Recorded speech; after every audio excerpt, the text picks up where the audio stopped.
Hey, it's Jared. We're going to compare the Ticwatch Pro 5 and the Pixel Watch. These are two different watches for Android that run Wear OS, and I have to say I have my favorite, but we're going to go through and compare some of the features so that you can make the best decision possible when deciding between one of these two Android watches. So the Ticwatch is from a company called Mobboy, I believe is how it's pronounced. They've been around for a while, and I've covered a lot of different Ticwatches in the past, and they're budget friendly and also very powerful watches, and they've really come into their own by producing watches that have tons of features that are on par with other watch brands out there that are significantly more expensive while keeping the price point down and making these watches more accessible. Of course, Google then came out with their Pixel Watch, and the Pixel Watch left me desiring a lot more. I mean, the Pixel Watch definitely has a user base, and I'll explain kind of who I think these watches are best for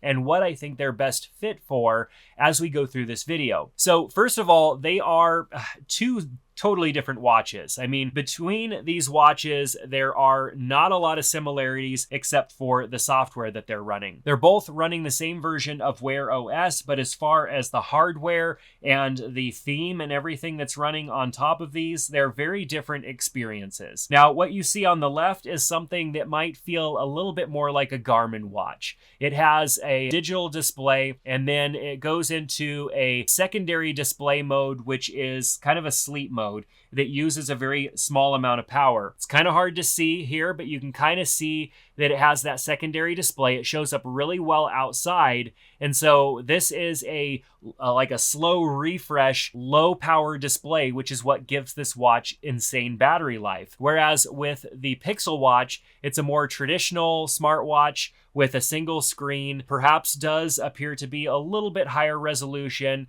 and has a much glossier finish. But this watch and its shape is very reminiscent of an older Samsung watch, perhaps like one of their sports watches from a few years ago. It has that round, kind of shiny bezel to it, and it's pretty flat, but it has just a little bit of a contour to it as well. This watch definitely has a different look and a feel, and it brings along with it a little bit of a Fitbit feel to it, a Fitbit watch, because Fitbit is very much integrated with this watch. Since Google bought Fitbit, this is one of the first devices that Google has put out that really just has Fitbit integrated with it. Whereas the Ticwatch over here utilizes Mobboy Health, which is an app that you install on your phone, and that is going to integrate and sync all of your data with Google Fit or, probably whatever other fitness tracker that you use. I think some of those can connect and talk to each other. Just to give you a look at the Mobboy Health app, we'll go ahead and open that up. And you can see here's the app. It looks pretty good. I mean, it doesn't have any data because I haven't worn this watch yet today, but I've been wearing this watch for a few weeks, and it records all of this data, and it has a nice user interface. Then under device here, we have the ability to change between a lot of different watch faces, and there's also watch faces that you can purchase, but there's a lot of watch faces that you can get for free as well. And there's customizations that you can do here with the watch to set up the watch face differently. So the app handles customization pretty well. And on your single screen here, which you can see backlights, when you rotate the device around, it backlight comes on so that you can see the screen on the secondary screen.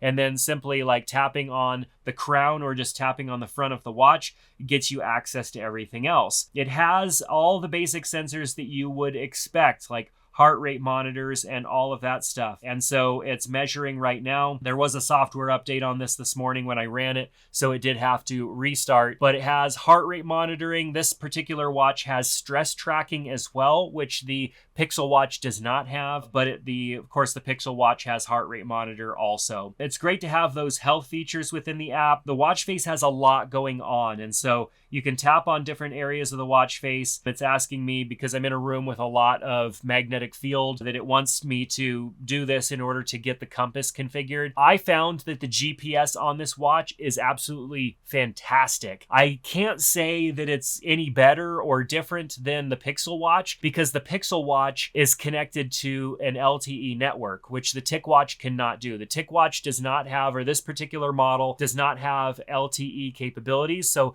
I can't connect this to cellular. This has to be connected to my phone in order to get data. but the GPS does not need to be connected to the phone. But when you take a watch that has GPS, but it can also connect to cell towers, then it has a secondary point of contact for accuracy. So if you were out in the middle of nowhere where there was no cell towers anyways, I think the Ticwatch would do better because it just has better technology as far as the GPS. But in town and in around where you have cell tower and GPS, the Pixel Watch may do a little bit better because of its cellular connectivity. Now, what's nice about the Pixel Watch and that cellular connectivity is if you're using Google Fi and you're using Google Fi on your phone, so for example, I have it connected to my Pixel 7 Pro, I can share my data network without paying anything extra. The Google Fi plans give you a data-only device that you can connect for free, so I don't have to pay anything extra to get data on my Pixel Watch, which I think is absolutely fantastic. And so that means I have data on my Pixel Watch. I can leave my phone behind and still get notifications and everything on my Pixel Watch for apps that I have installed. And I think that's a great feature. So just looking at the Pixel Watch here, you can see it's graphically a little bit better looking. Everything is a little bit sharper on the Pixel Watch. The display overall, I think, is a little bit better. I know that it is a tiny bit smaller. Both of them are AMOLED displays, but for whatever reason, and it's probably just the user interface, the Pixel Watch looks a little bit better. You swipe down on the Pixel Watch for all of your icons, all of your settings. You swipe up for notifications. You can swipe left to get to a lot of different apps and just kind of toggle through like widgets that are showing up with different information, navigation, and all that stuff. And then you can swipe through to get to all of your health and exercise stuff as well. And like I said, this connects and works with Fitbit. So if you are a Fitbit user, you're going to love the integration there because this works and operates just like any other Fitbit device, but it's a full smartwatch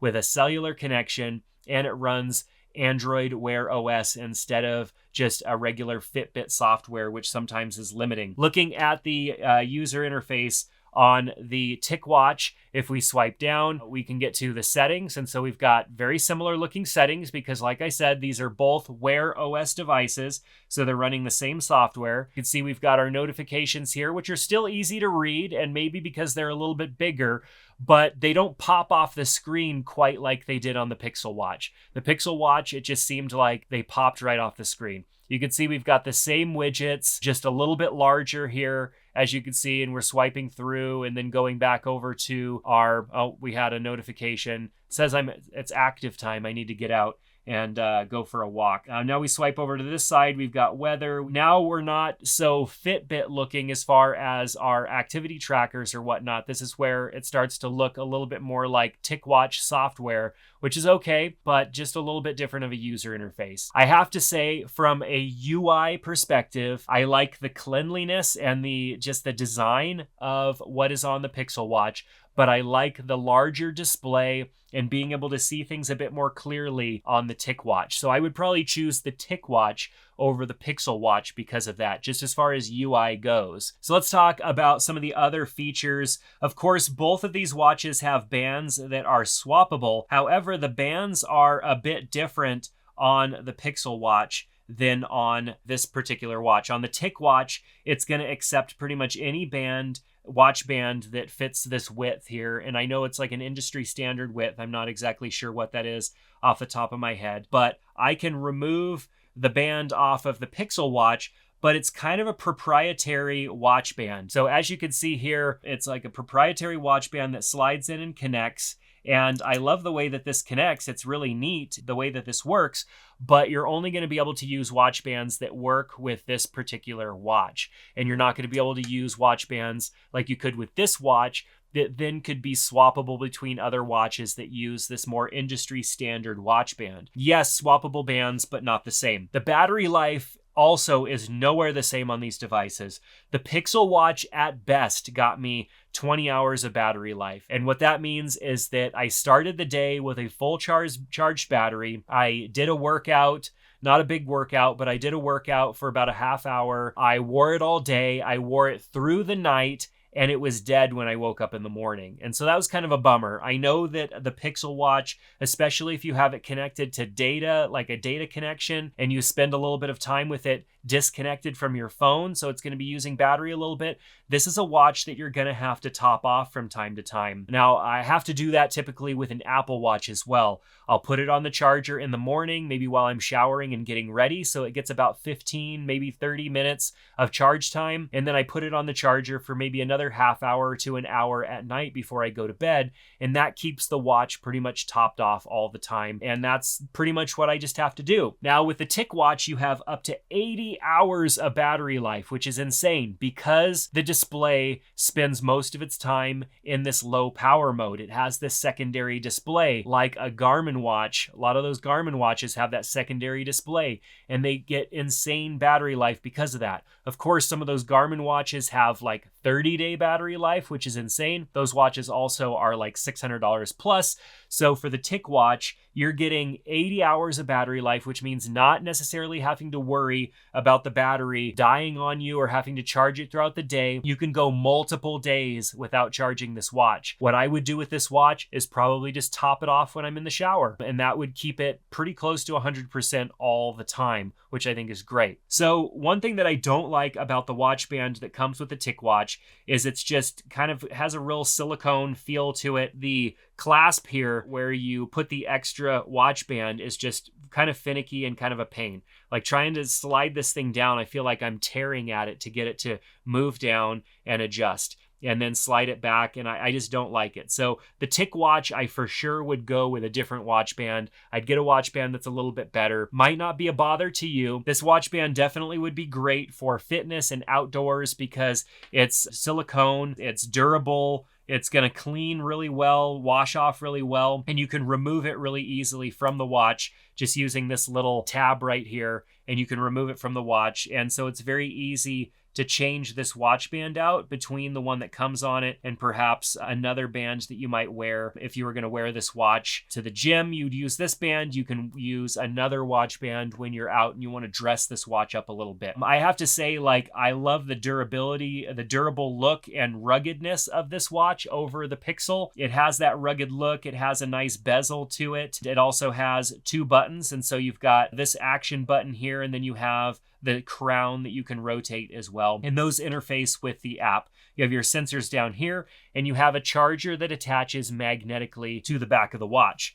Now, on the Pixel Watch, I feel like this watch is, I'd say, maybe a little bit more feminine of a look. And I'm not trying to put anything into stereotypes or whatever, but it's just a softer looking watch. It's not as rugged or masculine looking as this other watch. You could tell even just by looking at them side by side the differences. And the Pixel Watch charges wirelessly, kind of like an Apple Watch. You just have the puck goes right on the back of the watch magnetically, and it charges. And the Pixel Watch will charge to 100%, but it also has a mode that kind of learns your usage and will only charge the watch to maybe 70 or 80% to prolong the battery life. So I do like that about the Pixel Watch, that it has that feature. So that way the longevity of the battery is taken into account, and it's not just charging it to 100% all the time. Now, for me, I would rather have it at 100%. I know I'm not going to own these watches and use them for many, many, many years, and the battery life is going to be just fine for the year or two that I would use one of these watches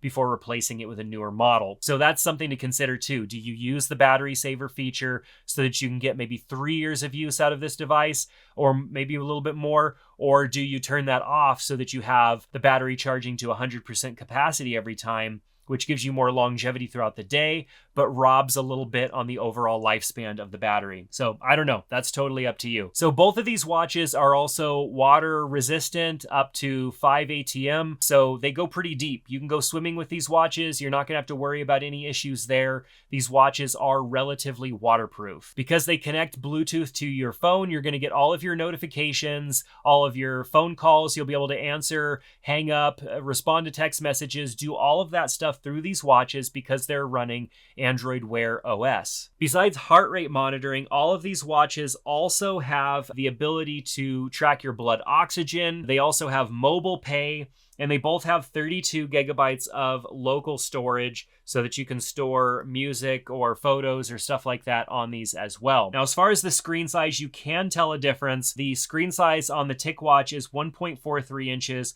to the 1.24 inches of this screen. And so those are primarily the differences. I have to say, like, if you look at this watch on me, like, I don't really like the style of the Pixel Watch. I was a little bit bummed when the Pixel Watch first came out because it just looked like a watch that had been around for a while. The crown on it is a little bit sharp to me. The knurls on the crown where you kind of grip it just feel like sandpaper to me. It's just not a good finish. And I'm not a huge fan of this watch, even though I do like the user interface. Gosh, when I see those notifications, they look so much better. And just the overall graphical aspects here, they do look better to me. I just can't get over the fact that this watch, it doesn't look right on my wrist. Even though I like the watch band, I like the way it feels. It feels like a good solid watch, and it has LTE connectivity, and it uses Fitbit, which I really like Fitbit. I like the app, and I love the tracking and the community aspect that Fitbit brings, but I just can't get myself wrapped around the watch itself. I'm more of a fan of the Ticwatch, probably just with a different watch band. So what do you think? In comparing these two different watches and the experiences that I've had with them, which one do you think would be the best for you? If you already own one of these watches, definitely share your comments down in the comment section below. Let us know what your thoughts are on why you chose one versus the other. Make sure to give this video a thumbs up. Check out the links in the description below to both of these watches should you want to purchase one. Of course, the Pixel Watch has a few color options available, and there's also lots of band options now available for both of these, especially on Amazon, so make sure to check those out. Subscribe to the channel, and we hope to see you back in another one soon. Take care.